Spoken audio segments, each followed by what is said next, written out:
नमस्ते दोस्तों, यहाँ पर हम लोग आरआरबी एनटीपीसी 2025 के क्वेश्चंस को कर रहे हैं। आज हम लोग यहाँ पर लेकर आए हैं 5 जून 2025 का जो सेकंड शिफ्ट में पेपर हुआ था उसके सवालों को यहाँ पर करने वाले हैं। पहले शिफ्ट का हो चुका था, वीडियो ज़रूर जाके आप लोग देख लीजिएगा, चैनल पर डली हुई हैं। पहला सवाल देखते हैं। यहाँ पर बहुत बेहतरीन सवाल है। इस टाइप का सवाल हमने पहले शिफ्ट में भी देखा था। यदि 47,100 रुपये को 9% वार्षिक ब्याज दर से 2 वर्ष के लिए जमा किया जाता है तो वार्षिक रूप से संयोजित चक्रवृद्धि ब्याज और साधारण ब्याज के बीच का अंतर कितना होगा। ठीक है, 2 साल के सीआई और एसआई का डिफरेंस पूछा गया है। तो देखिए यहाँ पर 2 साल के सीआई और एसआई का डिफरेंस कैसे निकाला जाता है। तो यहाँ पर क्या होता है, 2 और 1 है ना। पहला क्लास ज़रूर देख लीजिएगा इसका, उसमें हमने आपको बताया था बहुत अच्छे तरीके से। तो ये 2 और 1 होता है 2 साल के लिए। यहाँ पर रेट आपका 9% है ना।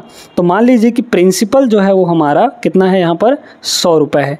तो पहले साल कितना बनेगा, 9%। तो 100 का 9% यानी कि 9। ठीक है, फिर अगले साल फिर से वही चीज़, इसका भी 9% बनेगा। तो 9 का 9% कितना होगा, 81/100 है ना भाई। 9 का 9% यानी डिवाइड बाई 100, तो 81/100 बन जाएगा। 81 यहाँ पर 100 हो जाएगा।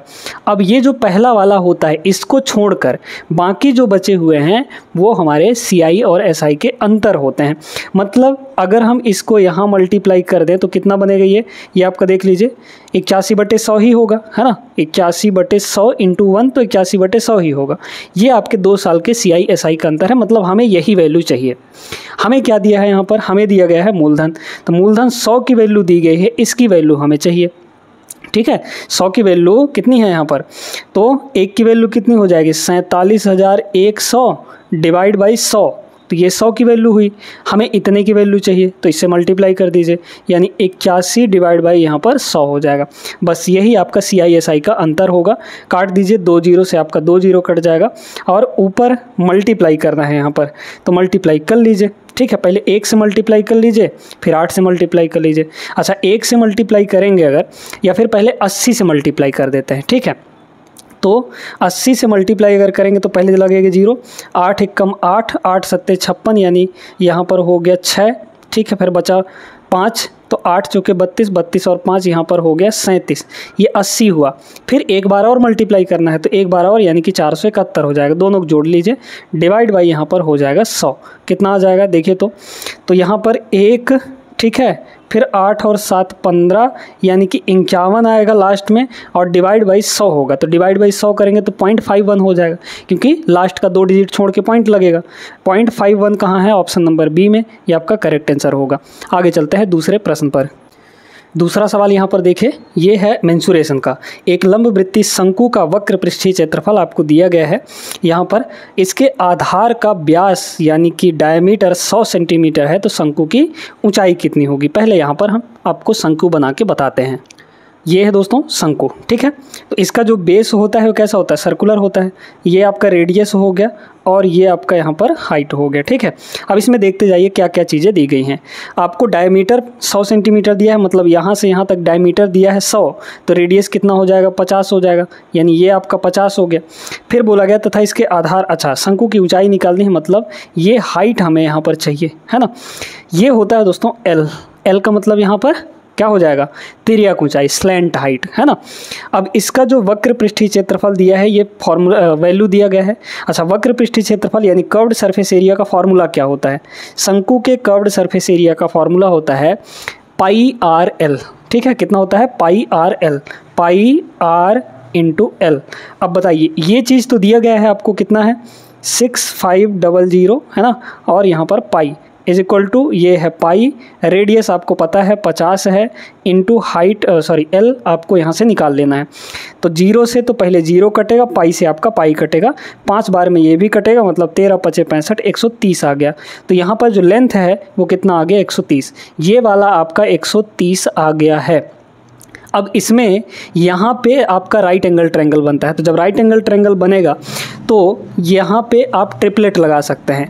देखिए 5 12 13, ये 50 नहीं, इसको 5 समझिए, ये 130 नहीं, इसको 13 समझिए, क्योंकि लास्ट में 1 1 0 ही है। तो 5 13, तो पक्का है कि ये आपका 12 होगा, मतलब यहाँ पर आपका 12 हो जाएगा, 12 यानी 120, ठीक है, क्योंकि इनमें भी 0 लगा था। तो हाइट कितनी हो गई, 120, option number first correct answer है। ट्रिपलेट्स अगर याद रहते हैं तो ऐसे सवालों को जल्दी लगा सकते हैं आप लोग। तीसरा सवाल देखिएगा, ये भी सिंपल सा ही सवाल है, भले इतना लंबा चौड़ा लिखा गया है।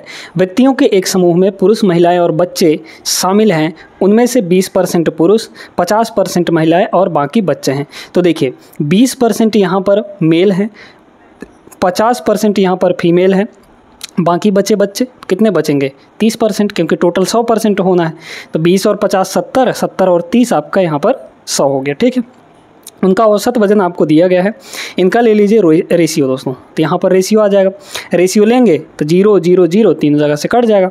अच्छा, यहाँ पर पुरुषों का औसत वजन कितना है, मतलब एक पुरुष का यहाँ पर 45 kg है मेल का, एक फीमेल का यहाँ पर 60 kg है, और एक बच्चे का यहाँ पर औसतन 20 kg है। आपको क्या बोला है, समूह का औसत वजन, ठीक है। तो यहाँ पर तो पहले 0 0 इनको काटिए, है ना, ताकि हमको यहाँ कैलकुलेशन करते बने। अब देखिएगा एक का औसत वजन यहाँ पे 45 है, तो 2 का कितना हो जाएगा, यहाँ पर 45 दूना 90, ये हो गया 90, 60 पंचे 300, यहाँ पर 20 तियाँ, ये हो जाएगा 60, है ना। तो टोटल एज सबका कितना होगा बताइए, तो 60 और 90 यानी 150, 150 और 300 यानी कि 450। तो 450 ये टोटल क्या हुआ, वजन हुआ। टोटल है कितने यहाँ पर, सम डिवाइड बाई नंबर, यही तो एवरेज होता है। नंबर कितने हैं, 2 5 और यहाँ पर 3, तो 3 2 5 3, यहाँ पर 10 हो जाएगा, ठीक है।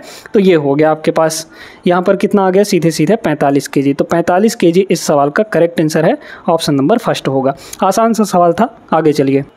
एसआई का सवाल है दोस्तों, साधारण ब्याज पर कोई राशि 12 वर्षों में किस ब्याज दर पर, यहाँ पर बोला है स्वयं का 2 गुना हो जाएगा, ठीक है। साधारण ब्याज दिया है, सिंपल इंटरेस्ट दिया गया है। मान लीजिए कि शुरू में 1 रुपये था, 12 साल में यहाँ पर 2 रुपये हो गया, ठीक है। तो ब्याज कितना बना यहाँ पर, भाई देखिए ये मूलधन है, ये मिश्र धन है ना। तो ब्याज कितना बना होगा इसमें, सिंपल इंटरेस्ट यहाँ पर 1 रुपये जुड़ा होगा, है ना। 1 से भाई 2 हो रहा है, तो कुछ ना कुछ तो ब्याज जुड़ा होगा, तब ना। ब्याज कितना जुड़ा होगा, 1 रुपये, तब ना 1 + 1 आपका 2 हो जाएगा, ठीक है। अब आप सीधे सीधे फॉर्मूला लगा लीजिए, टाइम आपको मिल जाएगा। देख लीजिए, SI = क्या होता है, PRT/100। तो SI कितना है, 1 = P मतलब 1, मूलधन कितना माने थे 1, इंटू रेट आपको नहीं पता है ना, ब्याज दर ही पूछा है, रेट इंटू टाइम आपका 12 साल दिया है, तो यहाँ पर हो गया 12 डिवाइड बाई 100, ये हो गया 100। देखिए तो ये जाएगा उधर, मतलब ये कितना हो जाएगा, रेट = 100 और 12 नीचे आ जाएगा, मतलब 100 बटे यहाँ पर 12, तो 12 8 96, मतलब 8 दशमलव कुछ आएगा, ऑप्शन नंबर फर्स्ट करेक्ट हो जाएगा, ठीक है। 8 point something option number A में है, उसके अलावा तो कहीं है नहीं। इस तरीके से लगा सकते हैं इस सवाल को। बहुत ही सिंपल सा सवाल रेशियो एंड प्रोपोर्शन का है। इसको सवाल सॉल्व करने के लिए आप लोग सभी जानते हैं क्या तरीका होता है, अंदर वालों की मल्टीप्लाई बाहर वालों की मल्टीप्लाई बराबर कर देते हैं। तो ये जो 17.4 है उसका 14 से मल्टीप्लाई होगा, तो 17.4 यानी लिख सकते हैं इसको 174/10 इंटू यहाँ पर है 14, ये किसके बराबर होगा, बाहर की मल्टीप्लाई, है ना। तो कितना हो जाएगा 3.5 का मतलब 35/10 और इंटू यहाँ पर इधर क्या है x है, तो यहाँ से सीधे x की वैल्यू आ गई 10 से, तो 10 कट जाएगा आपका, ठीक है। 7 से काटिए, 7 दूना 14 और 7 पंजे यहाँ पर 35 हो गया, ठीक है। अब सीधे यहाँ पर क्या करना है आपको कि भाई इसका 2 बार मल्टीप्लाई कर दीजिए, है ना। तो 17 दूना 34 और 4 दूना 8 और 5 नीचे आ जाएगा, डिवाइड हो जाएगा, ठीक है। तो इसका डबल करना है, 5 से डिवाइड करने का मतलब है ऊपर वाले का डबल। तो यहाँ पर कितना हो जाएगा 8, 48 का डबल 96 और 300 का डबल यहाँ पर 600, तो 696 आ जाएगा और एक अंक छोड़ के दशमलव, मतलब 69.6, option number first is the correct answer. x की वैल्यू ये हो जाएगी, ठीक है ना। बहुत सिंपल सा सवाल था, इसमें कुछ नहीं था। आगे चलिए, छठवां सवाल यहाँ पर देखिएगा, ये बहुत खतरनाक सवाल है। सचिन ने क्रमशः पहला पेन 630 रुपये और दूसरा पेन 722 रुपये में खरीदा। वह पहला पेन 70% के प्रॉफिट पर बेचता है, लेकिन खरीदार कीमत के लिए मोल भाव करता है और 9% उसे छूट देनी पड़ती है। उसने दूसरा पेन 71% के प्रॉफिट में बेचा। इस लेन देन में उसे कुल कितना लाभ हुआ, टोटल कितना प्रॉफिट यहाँ पर हो गया। बड़े ध्यान से इसको समझिएगा, ठीक है। देखते हैं यहाँ पर पहले पेन के बारे में अगर बात करें तो पहला पेन यहाँ पर 630 रुपये का था। पहले पेन का पहले प्रॉफिट निकाल लेते हैं, ठीक है, कितना का हुआ। तो प्रॉफिट पहले पेन में 70% का मिल रहा है, 70% यानी कि 7/10 है ना, 0 से 0 कट गया आपका, कितना हो जाएगा 7 तियां 21, फिर यहाँ पर 7 छक्के 42, 42 और 2 आपका 44, मतलब 441 रुपये यहाँ पर प्रॉफिट, ठीक है। तो बेचेगा कितने में बेचेगा, कॉस्ट प्राइस कितना था यहाँ पर 630 रुपये, ठीक है, 630 रुपये कॉस्ट प्राइस और प्रॉफिट उसमें लिया यहाँ पर 441 रुपये, यानी कि सामान कितने का हो गया यहाँ पर देख लीजिए, 1 और 4 3 ये हो जाएगा 7 और 6 4 10, मतलब 1071 रुपये का सामान हो गया। लेकिन मोल भाव के चलते 9% का डिस्काउंट देना पड़ा उसको, किस पर, जितने का वो बना था, है ना। तो 1071 पर वो 9% का डिस्काउंट, तो पहले डिस्काउंट निकाल लीजिए। तो 1071 का 9% यहाँ पर निकाल लेंगे, जो कि डिस्काउंट होगा 9% यानी डिवाइड बाई 100, मल्टीप्लाई करिए ऊपर, तो 9 एक कम हो जाएगा 9, फिर 9 सत्ते यहाँ पर 63 है ना, क्योंकि 0 है तो 63 लगा दिए, फिर 9 एक कम 9 डिवाइड बाई 10 है तो यहाँ पर पॉइंट लग जाएगा। क्लियर है, इसको थोड़ा अच्छे से लिख देते हैं, ठीक ना, यहाँ पर इस चीज़ को अच्छे से लिख देते हैं, मतलब ये हो जाएगा आपका 96.39, ये हो गया इतने का डिस्काउंट। अच्छा, तो पहले पे प्रॉफिट ये और डिस्काउंट इतना का हो गया, तो इसमें से इसको घटाएंगे तब ना हमको पता चल जाएगा एक्चुअल में कितना प्रॉफिट मिला उसको, ठीक है। अच्छा, दूसरे का प्रॉफिट निकाल लेते हैं। दूसरे का कॉस्ट प्राइस कितना है 722 रुपये है ना, और दूसरे पर प्रॉफिट कितना ले रहा है 71%, तो 71 बटा यहाँ पर ये 100 हो जाएगा। अब इसको मल्टीप्लाई करना है, तो पहले 70 से मल्टीप्लाई कर दीजिए। 70 से अगर 722 को मल्टीप्लाई करेंगे तो बचेगा 0, फिर 7 दूना 14 के 4 हासिल 1, फिर 7 दूना 14 1 15, फिर 7 7 49 1, ये हो जाएगा 50, ठीक है। प्लस 1 से गुणा करेंगे 722 को तो 722 ही मिलेगा, डिवाइड बाई यहाँ पर 100 है तो कितना हो गया, सीधे सीधे ये हुआ 2, फिर 2 और 4 यहाँ पर 6, नीचे 100 लगा है तो यहाँ पर पॉइंट लगाना ज़रूरी है, फिर 7 और 5 12 का 2 हासिल 1, फिर यहाँ 1 और ये हो जाएगा लास्ट में आपका 5, मतलब 512.62 आ गया। तो दूसरे पेन पे इतना प्रॉफिट मिला, ठीक है। अब ध्यान से समझिए, तो पहला हमारा प्रॉफिट कितना था यहाँ पर 441, उसमें से इतना घटाएंगे है ना, 96.39 ये घटेगा क्योंकि इतना डिस्काउंट देना पड़ा उसको, और प्लस दूसरे का प्रॉफिट यहाँ पर कितना हो जाएगा 512-0.62। अब इसको जोड़ना घटाना है, जोड़ घटा लीजिए, कुछ नहीं कहेंगे, ठीक है। इसके पॉइंट के बाद 0 है ना, 0 0 है, तो देखिए पहले जोड़ा जाएगा, तो देखिए यहाँ 0 है, यहाँ 2 है, प्लस प्लस वालों को देख रहे हैं, तो लास्ट में आएगा 2 और माइनस वाला है यहाँ पर 6 है ना, 1 सेकंड, यहाँ 9 है, सॉरी ये 9, ठीक है। तो यहाँ पर माइनस वाला है आपका 9, तो बताइए 2 में 9 घटाना है आपको, 2 में 9 कैसे घटेगा, इससे कैरी लेगा ना, तो मतलब 12 में 9 घटाएंगे तो कितना आ जाएगा यहाँ पर 3 आएगा, मतलब सबसे लास्ट में इस पूरे को सॉल्व करेंगे तो 3 आएगा, और 3 सिर्फ एक जगह पर है इस ऑप्शन में, यही आपका करेक्ट आंसर होगा। चाहे तो आप पूरा जोड़ घटा के देख लीजिए, डी आंसर यहाँ पर आ जाएगा। बड़ा खतरनाक सवाल था ये। आगे चलिए, 7वां सवाल देखिएगा। ए बी सी डी के समांतर हैं, एक तिर्यक रेखा पी क्यू जो है ए बी और सी डी को क्रमशः ई और एफ में प्रतिच्छेदित करती है। जहाँ पे पी ई बी 56 डिग्री दिया है, तो पहले डायग्राम बनाइए, है ना। यहाँ पर 2 रेखाएं आपकी क्रमशः हैं, यहाँ पर समांतर हैं इस तरीके से, तो ये आपका ए बी है ना, ये हो गया ए और ये हो गया बी पॉइंट, फिर ये कह रहा है सी और इसको कह रहा है डी। अब एक रेखा पी क्यू है। अब यहाँ पर ये ध्यान देना है कि पी ई बी आपका 56 डिग्री होना चाहिए, तो कुछ इस तरीके से कटेगा आपका, है ना, इस तरीके से, ठीक है। काट दिया हमने, तो ये पॉइंट आपका P और ये हो गया Q। ये दोनों कहाँ कहाँ पे काट रही हैं, ये E पॉइंट पर काट रहा है और ये यहाँ पर F पॉइंट पे प्रतिच्छेद कर रहा है। अच्छा, अब कह रहा है कि ये जो एंगल है वो 56 डिग्री है, कह रहा है ना PEB आपका 56 डिग्री यहाँ पर है।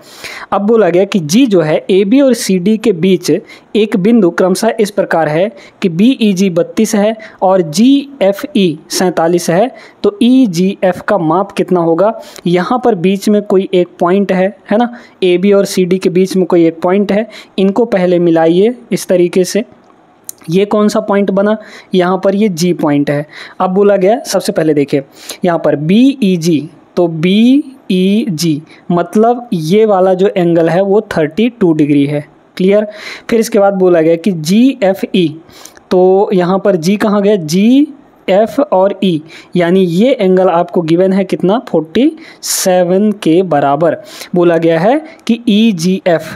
तो EGF मतलब एक सेकंड, EG और F, ठीक है, ये वाला एंगल हमें यहाँ पर निकालना है। बहुत ध्यान से चीज़ों को समझिएगा, बहुत इंपॉर्टेंट कॉन्सेप्ट इसमें लगने वाला है। अगर हम लोग यहाँ पर देखें कि अगर हमें ये एंगल मिल गया तो हमारा सारा काम हो जाएगा, यही एंगल हमें निकालना है। अब अगर देखा जाए तो ये तीनों एंगल मिलाकर एक स्ट्रेट लाइन बना रहे हैं, मतलब ये तीनों एंगल का जो सम होगा वो 180 डिग्री के बराबर होगा। तो हम यहाँ पर कह सकते हैं कि 56 + 32 और ये वाला जो भी एंगल है, ठीक है, इन तीनों का सम कितना होगा यहाँ पर, तो 56 प्लस यहाँ पर 32 और प्लस यहाँ पर जो भी ये एंगल है, ठीक ना, इज इक्वल टू कितना होगा 180 के बराबर। तो यहाँ से जो इस एंगल की वैल्यू है वो कितनी आ जाएगी, 180 में से इन दोनों घटा दीजिए तो 180 और माइनस यहाँ पर हो जाएगा 6 2 8 और 5 3 8 मतलब 88 हो गया। तो पहले 180 में 80 घटाइए तो 100 पे आ गए, 8 और घटा दीजिए तो 92 पे आ गए, है ना। मतलब ये होगा आपका 92 डिग्री, ये वाला कितना होगा 92 डिग्री यहाँ पर हो जाएगा, ये 92 डिग्री हो गया। अब हमें ये चाहिए, आप जानते हैं कि तीनों एंगल का सम एक ट्रायंगल के अंदर 180 होता है। तो 92 47 और ये वाला इसको मान लीजिए x, तो 92 और 47 कितना हो जाएगा 7 2 9 9 4 13 मतलब 139 और प्लस x जो है ये सब मिलाकर आपका यहाँ पर 180 हो जाएगा। यानी x की जो वैल्यू है 180 में 39 घटा देंगे 139 तो 41 डिग्री सीधे सीधे आ जाएगा। 41 degree option number D is the correct answer. बढ़िया सवाल था, आई होप समझ में आ गया होगा। वीडियो लाइक करना है। इस टाइप का सवाल आपके शिफ्ट 1 में भी देखने को मिला था और उसको करने का हमने स्मार्ट तरीका आपको बताया था। क्या दिया गया है 26 40 22 और 34 में से प्रत्येक में x जोड़ा जाता है तो इस क्रम में प्राप्त संख्याएं समानुपात में होती हैं। इसका तरीका हमने बताया था कि ये जो x है जो जोड़ा जा रहा है उसकी वैल्यू निकालने के लिए। तो 26 और 40 शुरू में दिया है तो आप ऐसे लिखिए 26/40 इस तरीके से। बाकी 22 और 34 दिया है तो इनको भी लिख लीजिए 22 डिवाइड बाई यहाँ पर 34, ठीक है।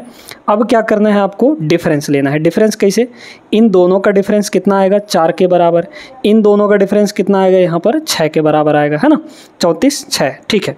अब सीधे सीधे इनका डिफरेंस देखिए कितना का डिफरेंस आएगा यहाँ पर 40 में से 26 अगर घटाएंगे तो 14 आ जाएगा, है ना। तो ये हो गया आपका 14। यहाँ कितने का डिफरेंस है 2 का डिफरेंस है। ये 14 इस डिफरेंस को छूना भी नहीं है, इतने के ही बराबर यहाँ पर डिफरेंस बनाना है आपको। तो 14 बनाने के लिए इस 2 को किससे मल्टीप्लाई करना पड़ेगा 7 से, 7 का ऊपर गुणा करना है ना, ऊपर और नीचे दोनों। तो 7 चौके ये हो गया 28 और नीचे हो जाएगा 7 छक्के यहाँ पर ये 42, ठीक है। अब आपको साफ साफ दिख रहा होगा कि क्या जोड़ा गया है। तो 26 से 28 हो रहा है और 40 से यहाँ पर 42 हो रहा है, यानी क्या जोड़ा गया है तो 2 जोड़ा गया है। 26 में 2 जोड़ेंगे तो 28 मिलेगा, 40 में 2 जोड़ेंगे तो 42 मिलेगा। यानी जोड़ने वाली जो संख्या है यानी x की वैल्यू हमारे पास 2 है। अब सीधे सीधे इसमें रख दीजिए। देखिए आप सभी जानते हैं कि बीच का मल्टीप्लाई यानी y इंटू वाई y² होगा इज इक्वल टू बाहर बाहर की मल्टीप्लाई, है ना। तो यहाँ 4x, तो x की वैल्यू 2 है तो ये हो जाएगा 4 दूना के 8, फिर मल्टीप्लाई यहाँ पर देखिए ये हो जाएगा आपका 7 दूना 14 14 और यहाँ पे आपका प्लस होगा, ठीक है, ये प्लस सॉरी माइनस होगा, यहाँ पर देख लीजिए माइनस दिया गया है तो ये आपका माइनस है। तो अगर माइनस करेंगे यहाँ पर तो 7 दूना 14 और माइनस 6, 14 माइनस 6 यानी कि 8 हो गया। तो y की वैल्यू यहाँ से डायरेक्टली 8 के बराबर आ गया। Option number D is the correct answer. आगे चलते हैं अगला सवाल पे। देखिएगा इस टाइप का सवाल हमने एक ठो किया हुआ है, ठीक है। शुरू में ही एक लंबवृत्तीय शंकु है तो शंकु यहाँ पर बना लीजिए, है ना। ये रहा हमारे पास शंकु, सारी चीज़ें यहाँ पर दी गई हैं आपको, ठीक है। तो यहाँ पर ये हो गया कुछ इस तरीके से और यहाँ से ऐसे लंब खींच दीजिए। रेडियस आपको पता है, व्यास अगर 144 दिया है तो 144 का आधा कितना हो जाएगा 72, ये आपके पास यहाँ पर 72 है। अब बात करते हैं इसकी हाइट। हाइट हमें यहाँ पर निकालनी है, यहाँ पर L हो जाएगा यानी कि स्लैंट हाइट। अब आप जानते हैं कि वक्र पृष्ठीय क्षेत्रफल कितना होता है πr/l, है ना। तो यहाँ पर दिया कितना है 5400 पाई, ये जो होगा πr/l के बराबर होगा। पाई इंटू रेडियस आपका यहाँ पर 72 है इंटू यहाँ पर L हो गया। तो देख लीजिए कितना हो जाएगा, यहाँ पे पाई से पाई आपका कट गया, 27 दूना 54 नहीं तो 9 से काट दीजिए तो ये 9 छक्के हो जाएगा 54 मतलब 600, 9 अट्ठे ये हो गया 72। तो L की वैल्यू अच्छा 8 से कट जाएगा क्या, 8 सत्ते 56, 8 पंचे 40, ठीक है। 8 से इसको काटेंगे तो 8 सत्ते 56, 8 पंचे 40, यानी कि L की वैल्यू 75 आ गई। ये वैल्यू आपकी 75 हो गई, ठीक है।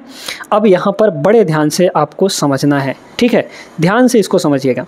देखिए दोस्तों, हमारे पास जो ट्रिपलेट होता है वो होता है, क्योंकि यहाँ पे राइट एंगल ट्रायंगल बनेगा, 7, 24 और 25, ठीक है। 7, 24 और 25 ये आपके ट्रिपलेट होते हैं, यानी कि राइट एंगल ट्रायंगल के साइड होते हैं। ये बेस, ये हाइट, ये आपका यहाँ पर क्या हो जाएगा, हाइपोटेनस, ठीक है। अब इनका जो मल्टीपल होगा वो भी आपके ट्रिपलेट होंगे, ठीक है। तो यहाँ पर बड़े गौर से देखिए कि ये 72 है, ये 75 है, मतलब 24 का 3 गुना होता है, कितना 3 गुना होता है यहाँ पर 72, और 25 का 3 गुना होता है यहाँ पर 75, है ना। तो 72 और 75 तो दिया गया है, मतलब 3 से मल्टीप्लाई हो रहा है ना, तो इसका भी 3 से मल्टीप्लाई हो जाएगा, यानी कि 21, ठीक है। तो यहाँ पर 3 से इसको मल्टीप्लाई कर देंगे तो 21 आ जाएगा। मतलब ये जो है ये आपका हाइट होगा, यानी 7 यूनिट की वैल्यू होगी, और 7 की वैल्यू है कितनी यहाँ पर, 21 के बराबर। तो 21 सेंटीमीटर आ जाएगा यहाँ पर। Option number first is the right answer.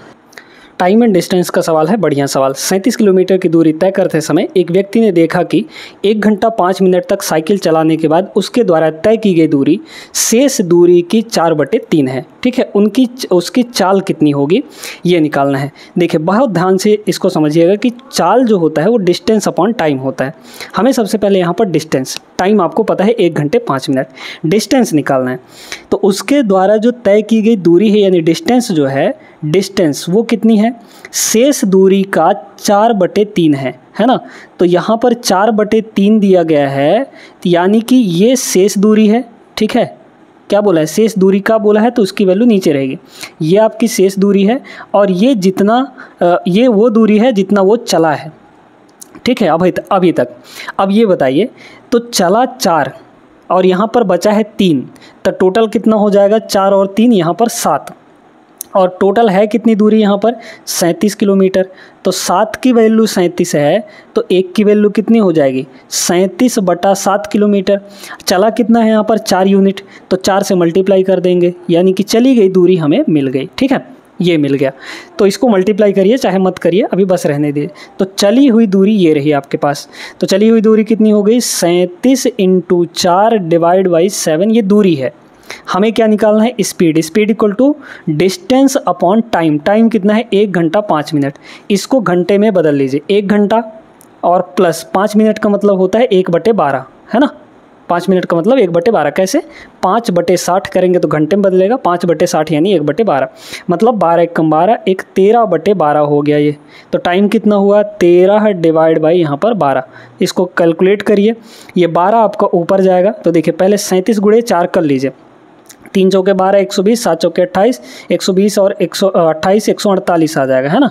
148, ये 12 आपका ऊपर जाएगा तो मल्टीप्लाई होगा, और नीचे आ जाएगा ये 7 और 13। भाई नीचे तो 13 ही रहेगा और ये 7 भी रहेगा, तो 13 सत्ते यहाँ पर 91। कैलकुलेटिव है सवाल ये, 12 को मल्टीप्लाई करिए यहाँ पर, है ना। अप्रॉक्सीमेट वैल्यू दिया है दोस्तों, इसलिए इसमें DS नहीं लगा सकते। 12 × 8 = 96, है ना। फिर कितना बचा, 9, 12 चौके 48, 48 और 9 आपका हो जाएगा 57, ठीक है। हाँ ठीक है, तो 57 बचा 5, 12 × 12, 12 और 5 यहाँ पर 17, 1776 यहाँ पर 91 हो रहा है। इसको आप यहाँ पर देखिए, पहले तो एक बार जाएगा 91 × 91, तो कितना हो गया, इसको थोड़ा सा डिवाइड करते हैं हम लोग यहाँ पर, ठीक है। यहाँ पर इसको डिवाइड किया जाए, है ना, या फिर इसको मत हटाइए, ये वाला पोर्शन यहाँ पर हटा लीजिए। तो इसको पहले डिवाइड करते हैं। देखिए 177 में 91 घटाइए तो बचा आपका 6, और 17 में से 9 गया तो 9 8 यहाँ पर 17, 86 बचा है। 86 पर ये आपका यहाँ पर 6 उतर आएगा। अब 91 का कितना गुना करेंगे यहाँ पर, 8 गुना नहीं 9 गुना। 9 गुना पे देख लीजिए, 9 गुना पे चला जाएगा क्या, हाँ बिल्कुल चल जाएगा। अगर 91 का 9 बार पहाड़ा पढ़ेंगे तो चला जाएगा, ठीक है। तो 19 दशमलव कुछ आएगा, और 19 दशमलव कुछ ऑप्शन नंबर फर्स्ट में है, ये करेक्ट आंसर होगा। आई होप समझ गए होंगे आप लोग। चलते हैं अगले सवाल पर। इसको देखें, बहुत ही सिंपल सा प्रश्न है। एक पाइप किसी टैंक को 10 मिनट में भर सकता है। तो 10 मिनट में यहाँ पर एक पाइप जो है, मान लीजिए कि ए नाम है उस पाइप का, वो भर सकता है 10 मिनट में, जबकि दूसरा पाइप पूरी तरह से भरे टैंक को 20 मिनट में खाली कर सकता है। तो यहाँ पर दूसरा पाइप है जो कि 20 मिनट में पूरे टैंक को खाली कर सकता है। ये खाली करने का काम कर रहा है, ये भरने का काम। दोनों कैल्शियम कितना आ जाएगा, 20, यानी 20 लीटर हमारा टैंक है। कह रहे यदि खाली टैंक में दोनों पाइपों को एक साथ खोल दिया जाए तो भरने में कितना समय लगेगा, है ना, पूरी टैंक को। देखिए 20/10 यानी 2 होगा, 20/20 यानी कि 1 होगा। ये खाली कर रहा है, इसके लिए इसकी एफिशिएंसी नेगेटिव लेंगे, ठीक है। अब देखिए 20 लीटर टोटल भरना है और 1 मिनट में अगर देखा जाए तो ये 2 भरेगा और ये खाली कर देगा, है ना भाई। 1 मिनट में ये 1 यूनिट काम कर रहा है, लेकिन खाली करने का काम कर रहा है। तो 1 मिनट में पहला वाला 2 यूनिट भरेगा, 2 लीटर भरेगा और वो 1 लीटर खाली कर देगा। तो मतलब ओवरऑल कितना भराया है यहाँ पर, 1 ही लीटर भराया। तो ये 20 लीटर को 1 लीटर पर मिनट के हिसाब से अगर भरेंगे तो कितना मिनट लग जाएगा, 20 मिनट का यहाँ पर समय लग जाएगा। बहुत सिंपल सा आसान सा सवाल, ऑप्शन नंबर सी होगा। सिंप्लीफिकेशन का बहुत ही सिंपल सा सवाल है ये। निम्नलिखित को सरल कीजिए, ठीक है। यहाँ पर क्या दिया है, पूरा इसको बिल्कुल भी नहीं खोलना है, ऑप्शन से हम लोग मैच करने वाले हैं।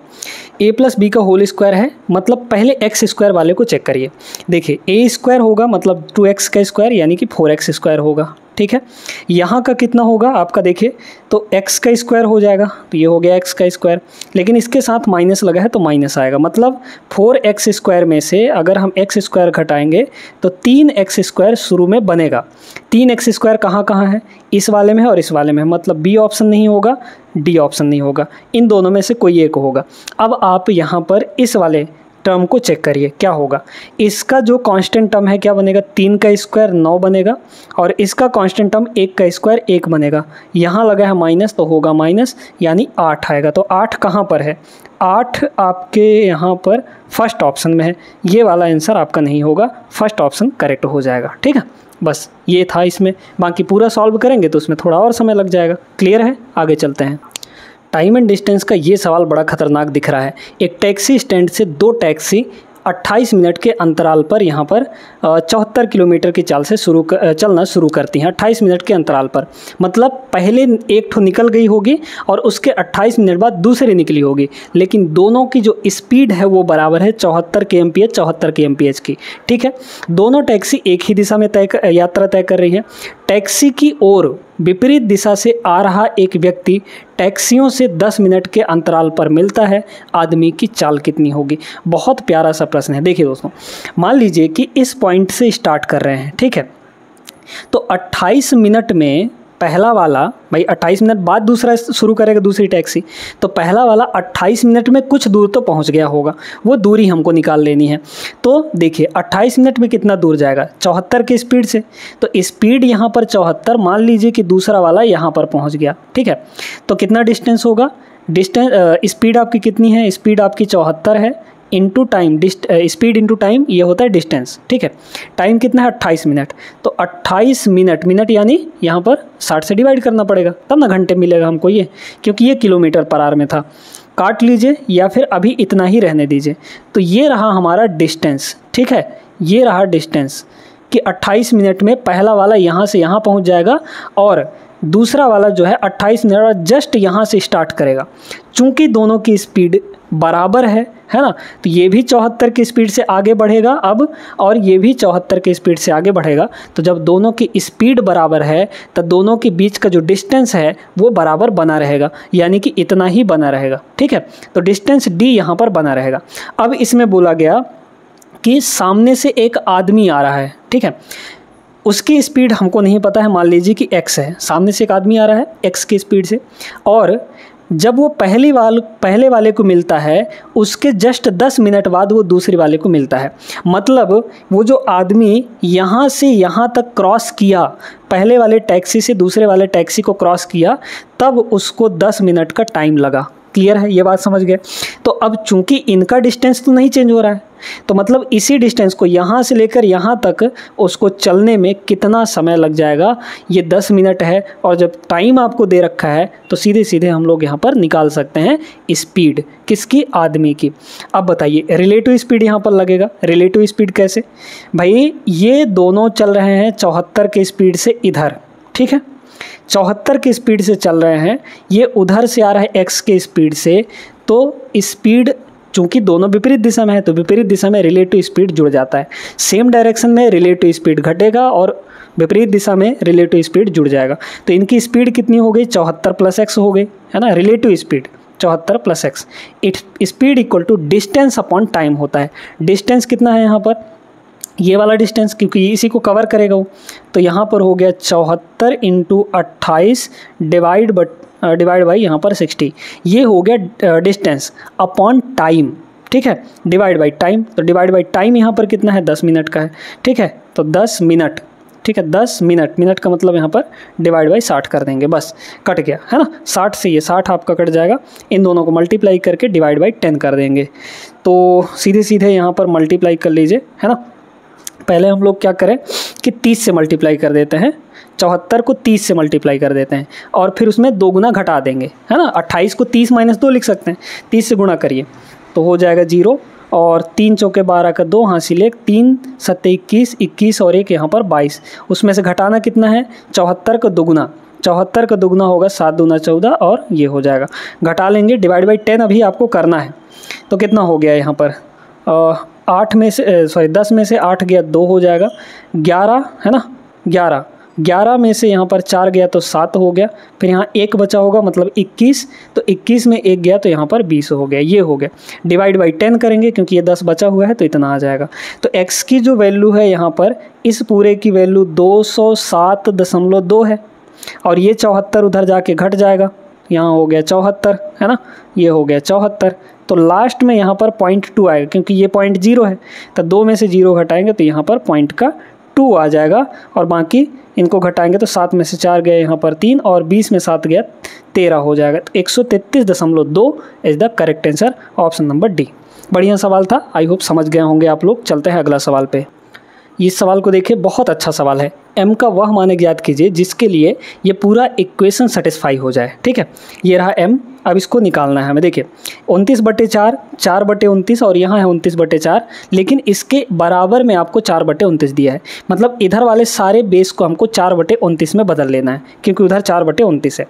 आप सभी जानते हैं एक फॉर्मूला कि अगर a/b है और इसके पावर में कुछ भी दिया है, ठीक है, जैसे ही हम बेस को रेसिप्रोकल करेंगे यानी कि b/a लिखेंगे तो यहाँ पर पावर का साइन चेंज हो जाएगा, ठीक है, मतलब -m, प्लस m रहेगा तो -m और -m रहेगा तो +m हो जाएगा। चलिए, ये तो नहीं चेंज होगा, इसको अगर चेंज करेंगे तो ये 4/29 जैसे ही होगा, है ना, 4/29 जैसे ही होगा, यहाँ पर पावर का साइन चेंज हो जाएगा यानी -3। ये तो एज इट इज़ रहेगा 4/29 और पावर में यहाँ पर 2 है। ध्यान से देखते जाइएगा, इसको भी चेंज करेंगे मल्टीप्लाई करके तो 4/29 ये भी होगा, तो इसका भी पावर यहाँ पर -11 हो जाएगा। अभी उधर वाले को रहने दीजिए, इनको सॉल्व करना है। 4 4 4 29 29 29, सब में 4/29 4/29, बेस आपका सेम है, तो जब बेस आपका सेम होता है और मल्टीप्लाई हो रहा हो तो पावर आपस में जुड़ जाते हैं। पावर जुड़ेंगे तो कितना हो जाएगा बताइए, -3 और +2 करेंगे तो -1 आएगा, -1 और -11 यानी कि माइनस का यहाँ पर 12 हो जाएगा, ठीक है, माइनस का 12 इज इक्वल टू इधर कितना है आपके पास 4/29 और पावर में यहाँ पर है 9m + 7।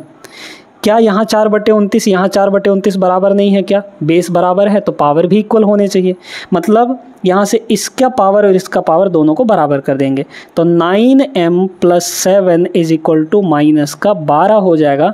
तो m की वैल्यू यहाँ से हो गई, ये उधर चला जाएगा तो 12 और 7 आपका हो जाएगा 19, मतलब -19 डिवाइड बाई 9, 19/9 माइनस का ऑप्शन नंबर सी करेक्ट होगा, ठीक है। बढ़िया प्रश्न था, आगे चलते हैं।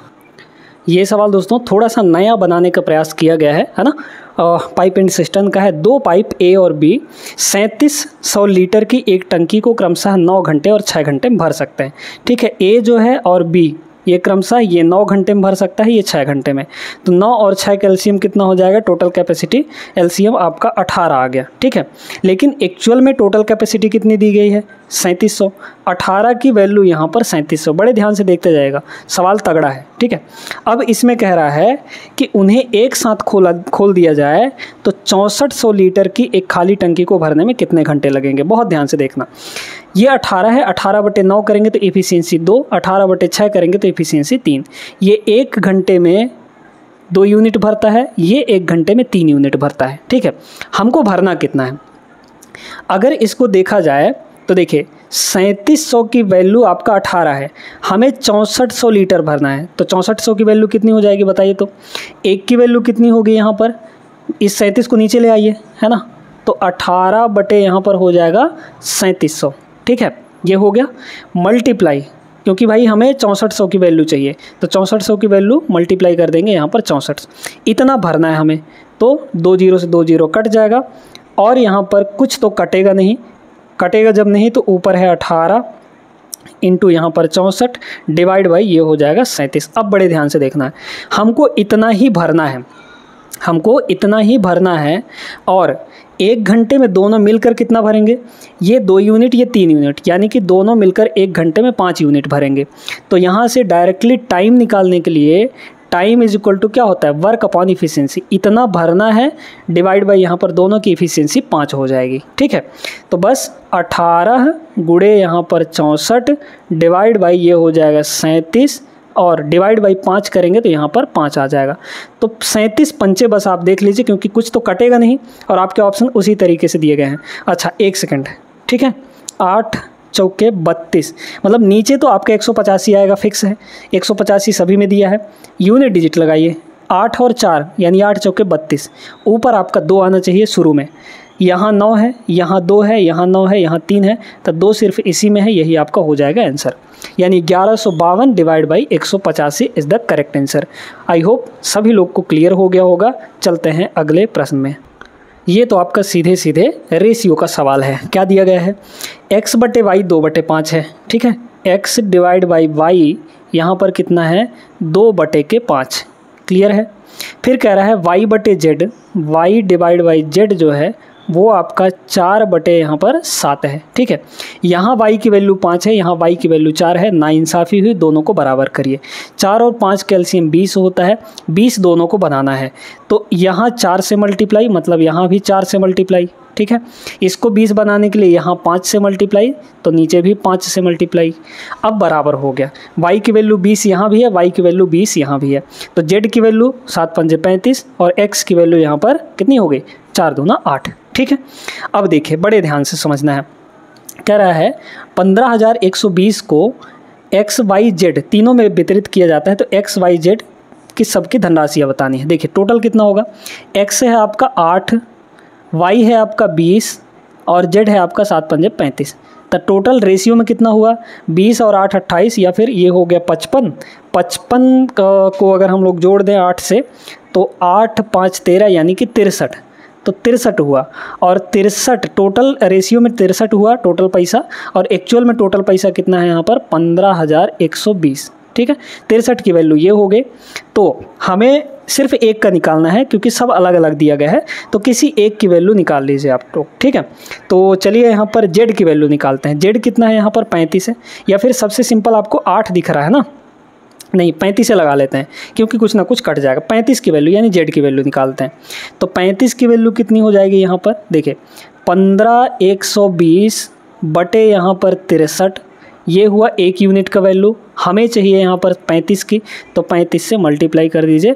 7 से कटेगा 5 बार में, 7 से कटेगा 9 बार में। ठीक है, ऊपर वाले को 9 से डिवाइड कर दीजिए, तो कितना हो जाएगा? हाँ 9 से कट जाएगा ये, तो 9 1 कम 9 बचा 6, तो 61 हो गया, है ना। तो कितना हो जाएगा? 9 छक्के 54, है ना, तो 16, और फिर यहाँ पर 5 आएगा, मतलब 16 पंचे 80। 80 से तो ज़्यादा ही आएगा, मतलब 8000 से ज़्यादा आएगा, क्योंकि भाई ये 1600 और कुछ होगा, और मल्टीप्लाई में यहाँ पर 5 है, तो 16 पंचे ये कितना होगा? 80 से तो ज़्यादा ही आएगा। 80 मतलब कि 8000 से ज़्यादा ही आएगा, और 8000 से ज़्यादा जेड वाली जो वैल्यू है, जेड की वैल्यू, क्योंकि हमने जेड की वैल्यू निकालनी, तो जेड की वैल्यू यहाँ पर देखिए 8000 से कहाँ ज़्यादा है? ऑप्शन नंबर सी में, यही आपका हो जाएगा। बस हो गया, बाकी पूरा करने की ज़रूरत बिल्कुल भी नहीं है यहाँ पर, है ना। थोड़ा दिमाग लगाइए, कॉन्सेप्ट लगाइए, तो आराम से आंसर आ जाते हैं। चलते हैं अगले प्रश्न में। क्वाड्रेटिक इक्वेशन का एकदम प्यारा सा सवाल, x² - 2x + 13 = 0, इसका विविक्तकर कितना होगा, यानी डिस्क्रिमिनेंट क्या होता है। ठीक है, अगर हमारे पास एक इक्वेशन इस फॉर्म में दिया है, quadratic equation ax² plus bx plus c is equal to 0, तो जो डिस्क्रिमिनेंट होता है यानी कि d, ये होता है दोस्तों b² माइनस 4ac। ये सभी आप लोग बहुत पढ़े होंगे, ठीक है। चलिए ये तो हो गया। साथ ही यह भी निर्धारित करें कि इस समीकरण के कितने वास्तविक हल हैं, ठीक है। हमको ये भी बताना है कि कितने रियल रूट्स होंगे, रियल सॉल्यूशंस होंगे, है ना। तो सबसे पहले हम लोग डिस्क्रिमिनेंट निकाल लेते हैं, फिर उसके बारे में बात करते हैं। तो d की वैल्यू कितनी हो जाएगी यहाँ पर बताइए। b का मतलब -2, तो -2 का स्क्वायर होगा b² माइनस 4ac। a का मतलब x² का कोफिशिएंट कितना है, 1 है, तो a1 हो गया इंटू c का वैल्यू यहाँ पर 13 है, तो ये हो गया 13। -2 का स्क्वायर 4 आएगा और माइनस यहाँ पे 13 चौके ये हो जाएगा 52। ये कितना आया, माइनस का यहाँ पर 48, और -48 एक ही ऑप्शन में है, ऑप्शन नंबर सी, ठीक है। बाकी और कहीं भी नहीं है। अच्छा, जब भी डिस्क्रिमिनेंट आपका नेगेटिव आता है, ध्यान रखिएगा, जब भी डिस्क्रिमिनेंट नेगेटिव आता है, 0 से छोटा आता है, तो वहाँ पर कोई रियल रूट नहीं मिलते हैं, ठीक है।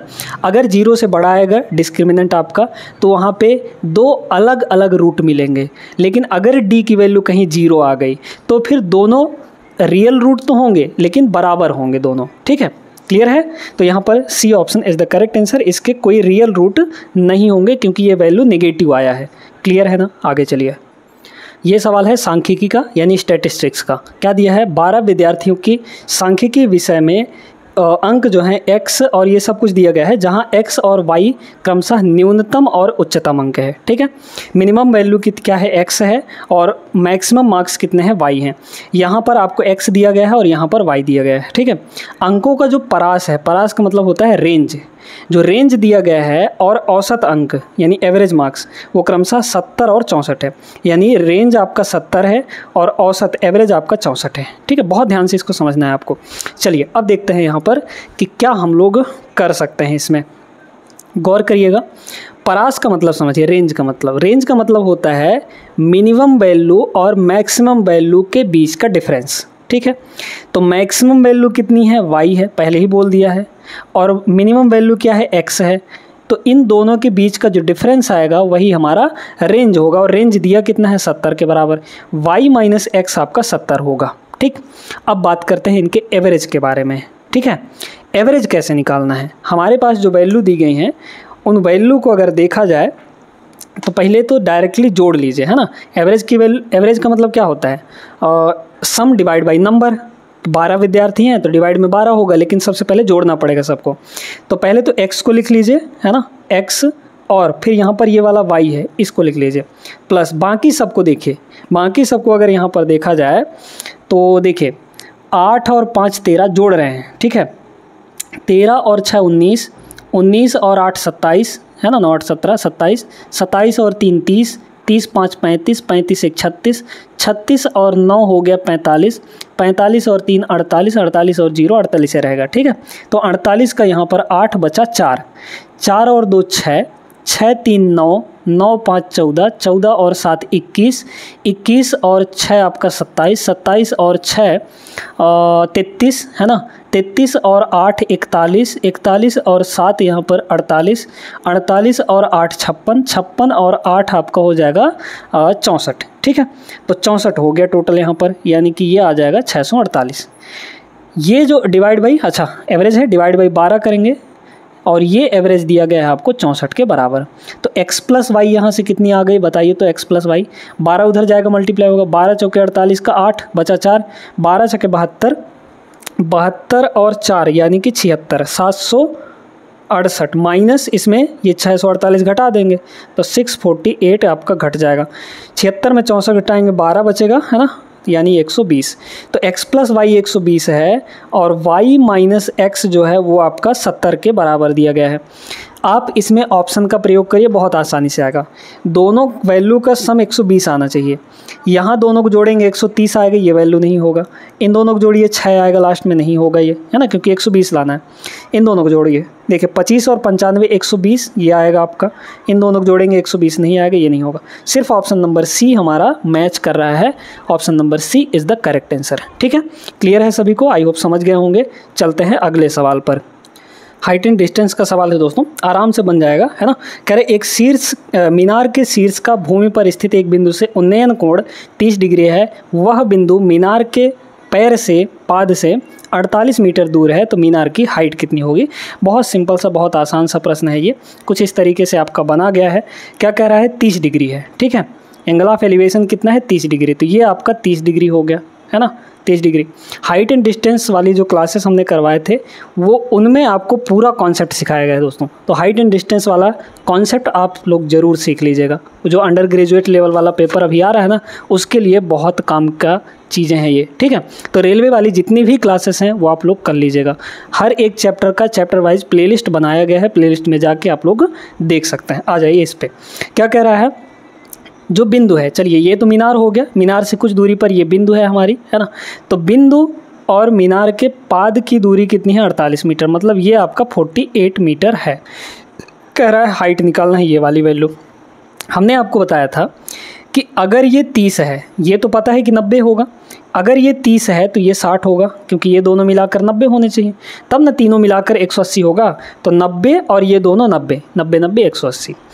अब सभी को पता है कि 30 डिग्री के सामने अगर 1 यूनिट होगा तो 60 डिग्री के सामने √3 यूनिट होगा, ठीक है। ये वाली जो होगी वो √3 यूनिट होगी। क्लियर है सभी को अच्छे से ना, ठीक है। अब देखिए ये जो यहाँ से यहाँ तक, यहाँ से यहाँ तक, ये यूनिट में कितना आया है, √3 यूनिट, लेकिन एक्चुअल में यही वैल्यू कितनी दी गई है, 48 मीटर की। तो √3 की वैल्यू 41 है, हमें हाइट पूछा है, मतलब 1 की वैल्यू पूछा है, 1 की वैल्यू निकाल लीजिए। ये हो जाएगा 48 डिवाइड बाई यहाँ पर √3। इसको क्या करिए, रेशनलाइज करने के लिए ऊपर नीचे √3 से मल्टीप्लाई कर देंगे। तो ऊपर हो गया आपका 48 √3, है ना, और नीचे हो जाएगा √3 का मल्टीप्लाई होगा तो 3 आएगा, तो ये हो गया 3, 3 से ये कट जाएगा 16 बार में, यानी कि सीधे सीधे हमारा जो आंसर है 16 √3 आ जाएगा। Option number D is the correct answer. Clear हुआ ना सभी को। आगे चलिए अगले सवाल पर। ये सवाल दोस्तों आसान सा है लेकिन लॉजिकल प्रश्न है। अतुल का वेतन 10,000 रुपये पर महीने है, वह 6,000 घर के किराए पर और 25 रुपये बिजली के बिल पर खर्च करता है, बाकी धनराशि उसकी बचत है, ठीक है। तो ये बताइए कि 6,000 खर्चा किया घर के किराए में और 2500 बिजली के बिल में, तो कितना बचा उसके पास, 6 और 2.5 यानी कि 8,500, टोटल 10,000 वो कमा रहा था, 10,000 में से 8,500 वो खर्चा कर दिया, तो उसकी जो सेविंग है वो कितनी आ गई, 1,500 रुपया। भाई 10,000 में 8,500 घटाएंगे तो यहाँ पर 1,500 रुपये मतलब 1,500 रुपये पर महीने की सेविंग आ गई, ठीक है। ये सेविंग है। अब इसमें आगे पढ़िए। कह रहा है 1 साल, है ना, 1 साल में उसकी बचत ज्ञात कीजिए। 1 साल में टोटल सेविंग निकालनी है।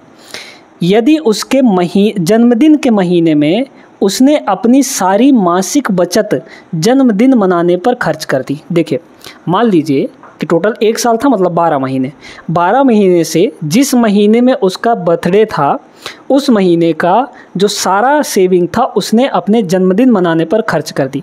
तो 1 महीने में वो कितना बचा रहा था, 1500 बचा रहा था। इस 1500 रुपये को उस महीने वो खर्च कर दिया जिस महीने उसका बर्थडे था, है ना।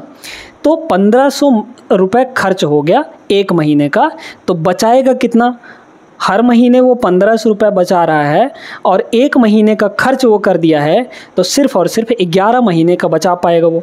तो 11 से इसको मल्टीप्लाई कर दीजिए, बस आ गया आपका आंसर 16500। 16,500 रुपये उसकी साल की 1 साल की बचत होगी। ऑप्शन नंबर डी करेक्ट होगा। लॉजिकल था, अच्छा सवाल। आगे चलिए इस सवाल को देखिए। इस टाइप का सवाल हमने शिफ्ट 1 में भी कराया था। एक डेस्क का अंकित मूल्य 7725 रुपये है, जो क्रय मूल्य से 25% अधिक है। इसे अंकित मूल्य पर 4% की छूट पर बेचा जाता है। प्रॉफिट परसेंट निकालना है। देखिए आपको एक फार्मूला बताया था, सीपी से एमपी का जो रेशियो होता है, सीपी से एमपी का जो रेशियो होता है, यानी कॉस्ट प्राइस और मार्केट प्राइस का रेशियो, वो होता है 100 - डी यानी डिस्काउंट अपॉन 100 + पी। ये होता है दोस्तों, बस निकाल लीजिए। यहाँ पर क्रय मूल्य कितना दिया है, 25% से अधिक, है ना। क्रय मूल्य से 25% अधिक, 25% की फ्रैक्शन वैल्यू होती है 1/4। ये आपका सीपी है, क्योंकि क्रय मूल्य से बोला है तो जिससे बोला जाता है उसकी वैल्यू नीचे रहती है। कौन, अंकित मूल्य। तो इससे कितना अधिक, 4 से 1 अधिक हो जाएगा हमारा एमपी। एमपी कितना हो गया, 4 से 1 अधिक यानी 5। इसका कोई काम नहीं है यहाँ पर, ठीक है। चलिए अब देखिए, तो Cp कितना है 4 है, Mp कितना है यहाँ पर 5 यूनिट है, is equal to 100 minus D, discount कितना है यहाँ पर 4 है, तो 100 माइनस 4 यानी कि 96 है ना। यहाँ पर कितना हो जाएगा, ये 100 प्लस P हो जाएगा। अब देखिए इसको डायरेक्टली आप लोग कर सकते हैं, 4 की वैल्यू यहाँ पर कितनी दिख रही है 96 है ना, तो कितना बार चला जाएगा, 4 दूना 8, 4 चौके 16, मतलब 24 गुना है ये, ठीक है। ये कितना गुना है 24 गुना है, तो 5 की वैल्यू यहाँ पर भी ये 24 गुना होगी, तो 5 गुणे 24 कर देंगे अगर हम लोग तो 120 आ जाएगा है ना। देखिए तो 100 प्लस P की वैल्यू 120 है, 100 प्लस P की वैल्यू 120 है, मतलब प्रॉफिट कितना आ गया 120 माइनस 100 20%, 20% का प्रॉफिट होगा। Option number B is the correct answer. तो ये चीज़, ये जो फॉर्मूला है ये यहाँ पर बहुत इंपॉर्टेंट है, ठीक है ना। आगे चलते हैं अगले सवाल पर। इस सवाल को देख लीजिए, बाकी के जो सवाल है दोस्तों वो यहाँ पर बहुत आसान थे, क्योंकि यहाँ पर एक शिफ्ट में 30 प्रश्न पूछे जाते हैं, तो यहाँ पर एक्चुअली हमने 23-24 प्रश्न किए हैं, बाकी के सारे सवाल वो जो बहुत आसान थे उनको हमने स्किप कर दिया है। पहला सवाल देखिएगा, मतलब ये वाला सवाल देखिए, क्या कह रहा है 25 वास्तविक संख्याओं का समांतर माध्य यहाँ पर 110 दिया गया है। यदि 10 संख्याओं में से प्रत्येक में 12.5 की वृद्धि की जाती है, अन्य 10 संख्याओं में प्रत्येक में 15 की वृद्धि की जाती है, तथा यहाँ पर शेष 5 संख्याओं में कोई परिवर्तन नहीं होता, तो समांतर माध्य का नया मान कितना होगा। देखिए 25 संख्याओं की टोटल वैल्यू कितनी होगी बताइए, क्योंकि माध्य का मतलब एवरेज 110 है ना, तो औसत ना, मतलब औसतन 110 है, तो 25 का टोटल कितना हो जाएगा 110 गुणे 25, 110 गुणे 25 करेंगे 275, ठीक है, 275 यानी 2750 हो गया है ना। अब कह रहा है यहाँ पर कि भैया इसमें बढ़ाया गया, ठीक है, बड़े ध्यान से समझिएगा, पहले 10 संख्याओं में 12.5 बढ़ाया गया, यानी टोटल कितना बढ़ा दिया गया बताइए, इसमें कितना बढ़ गया 12.5 गुणे 10 करेंगे, 12.5 गुणे 10 करेंगे तो 125 हो जाएगा, ये हो गया 125, ठीक है। तो 10 संख्याओं का टोटल 125 बढ़ गया। फिर कह रहा है बाकी के 10 संख्याओं में 15 बढ़ाया गया, तो 15 गुणे 10 यानी कि 150 बढ़ गया टोटल, ठीक है। और बाकी के 5 संख्याओं में कोई परिवर्तन नहीं गया है, मतलब कि कुछ भी नहीं जुड़ेगा, ठीक है। क्लियर है, डिवाइड बाई सीधे सीधे हम लोग यहाँ पे, क्योंकि नया जो टोटल बनेगा ये बनेगा, और डिवाइड बाई हमारा 25 हो जाएगा, तो ये नया माध्य आ जाएगा। 25 से सब कट जाएंगे, देखिए 25 से इसको काटेंगे, 25 से ही मल्टीप्लाई किए थे इसको, तो ये 110 बना है ना। 25 से इसको काटेंगे, 25 पंचे 125 और 25 छक्के 150, यानी कितना हो गया 6 5 11 और 110, 110 और 11 मतलब 121 आ गया, तो 121 नया माध्य होगा। Option number first is the correct answer. I hope दोस्तों ये सेशन आपको पसंद आया होगा, वीडियो अच्छी लगी हो तो लाइक कर दीजिए, चैनल को सब्सक्राइब कर लेना है। मिलते हैं अगले क्लास में, तब तक के लिए जय हिंद।